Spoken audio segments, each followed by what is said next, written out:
You may or may not have heard of him, but undoubtedly you've seen the work of his hands on the silver screen.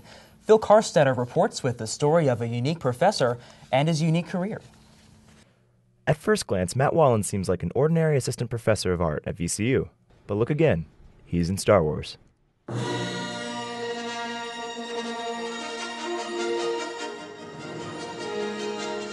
So the picture of me in the Stormtrooper outfit is one that,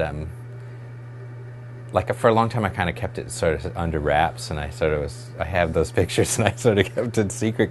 The picture was taken in 1997 when Wallin played an extra in George Lucas's remastered version of the Star Wars trilogy.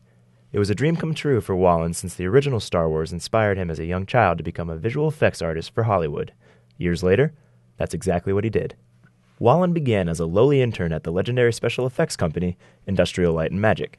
Since then, he's had an extensive and lucrative career, having worked on a host of major blockbuster films including The Lost World: Jurassic Park, King Kong, The Watchmen, 2 of the Matrix films, and I Am Legend.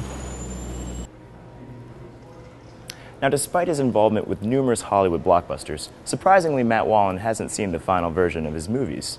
Of all the movies that I have worked on, they're really difficult for me to watch and to enjoy them as movies. These days, Wallin is less worried about movies and more about grades.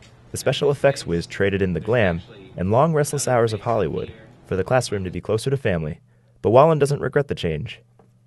I never imagined that I would be teaching, but it's been actually really fun.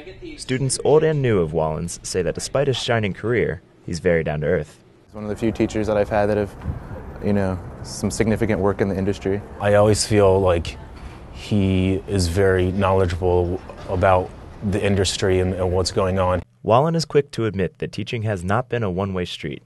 And I think it's sort of reinvigorated my own interest in the things that maybe I had started to kind of get sort of cynical about or kind of burned out on, Perhaps teaching was always part of the dream. For VCU Insight, I'm Phil Karstetter.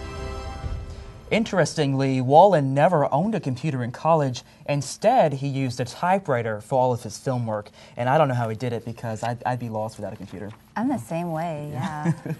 Thanks for joining us for this edition of VCU Insight. I'm Derek Waller. And I'm Agazi Asihel. Thanks for watching. Good night.